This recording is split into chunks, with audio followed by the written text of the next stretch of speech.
the next piece in delivering on the promise of blockchain, which is democratized access to high quality financial services for the world, we're finally ready for that. And so that's my company called WeFi. So that's WeFi.co.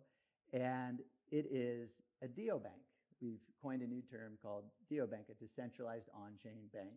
So there's banking in the traditional systems, and then the neobank, which is using the traditional system but with no physical presence, just online. And the neobank is, instead of using the traditional system, it's online, but it's using the future system, the blockchain. And so what that enables is just better services at cheaper rates, because the blockchain does what the regular system does, but just much, much, much more efficiently and on a global scale. And so we've packaged and simplified the complexities of utilizing blockchain-based wallets and making investments in DeFi and different things like that. We've really created a very simple and friendly user interface and beautiful brand around it called WeFi. So people can then just get higher quality services. So the first product is a card, and then it'll be lending, and then it'll be actually earning high yield on your savings account, above 10%, and then access to DeFi investments all through this user interface. And has that launched yet? That's launched. Okay. Yeah.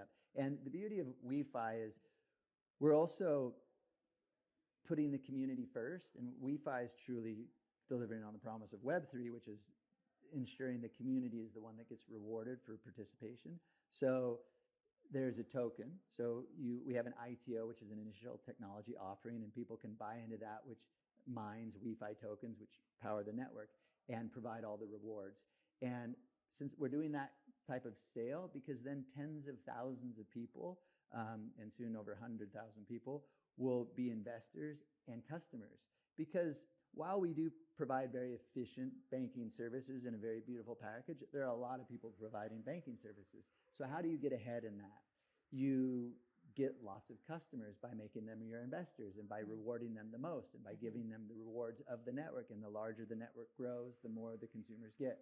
So that's the approach we're taking with WeFi, and really focused on the countries that do need it most. And so very excited about that rollout, going to Bangkok the end of this week, actually, for a big event there, and really proud to see that one come to market also. Right, and you said the countries that need it the most, so like Bangkok, or is that one of the ones that, you know? Yeah, lots of Asian countries, and where there's large populations that are underserved by the banking system, which it's a global problem, that's for sure. Right. But we are focused right now in Asia, but it's rolling out in a lot of different countries. Right. Yeah. Maybe we'll see it in the United States at some point. Yes, but that, in order for it to come to the United States, it needs to be more than just the regulatory winds that are back. It needs the regulations to be passed and set, and we need to understand how to navigate the regulatory landscape in order to not get in any trouble and make sure that we're adhering to everything. So it's in the beginning, it's easier to kind of roll these things out overseas, where we hold ourselves to those standards, but since the standards haven't even been set yet, you just never know what will happen. But yeah, it should be coming to the US soon as well. Awesome. Well, I'm excited for that. So in terms of stable coins and innovation, or just things that you're excited about moving forward, what do you want our listeners to know about, besides the projects that you're now doing? Yeah, I know. Thanks for letting me share about that. Yeah. Look, I'll tell you, for the user, the future is bright. And so AI, massive impact on everything.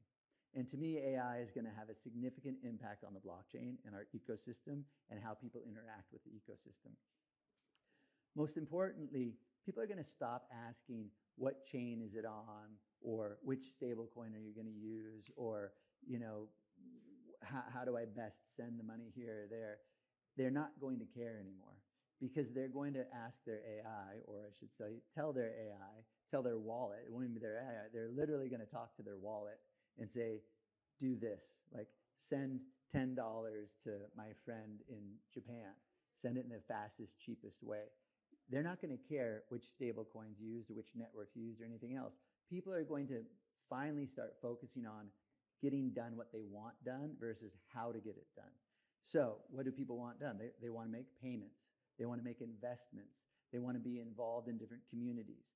And right now, to make payments and do investments in the crypto space, it's complicated, especially if you want to do self-custody. It's very complicated. There's lots of risks. You might lose your password. You might get hacked. And so and since it's so complicated, the best user interface isn't going to mask that complication. The only way to solve like this interface moment for blockchain where the masses can participate is through AI. And that's coming soon, and it's probably coming faster than we think. But to me, that's something to lean into for everyone, is the understanding of the nuances of AI, how it works, how to get the most out of it, not just through crypto, but in all aspects of their life. Because like it or not, it's hitting us like a tidal wave, and a lot of people still kind of shy away from it. And so my encouragement is, yes, learn about blockchain and lean in, but just more importantly, learn about AI in all aspects of your life and how you can utilize it, because if you don't, you will quickly be left behind. So yeah, that's interesting. And I'm glad you bring that up, because I was going to ask you about AI and I forgot. So thank you for mentioning that. Yeah.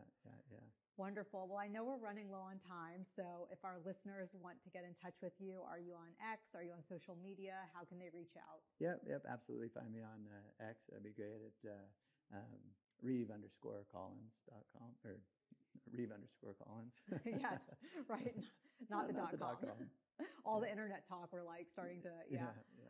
Wonderful. Well, Reeve, it was a real honor and pleasure to have you on the podcast, and hopefully we can do a follow-up. You are fascinating. I mean, you are like, I see you as the creator of the stable coin, and that's just crazy because stable coins are huge now. And so you basically started this movement. So thank you. Had a lot of great people help me along the way, and it's been a wonderful journey. Yeah. Okay. Well, thank you. Thank you.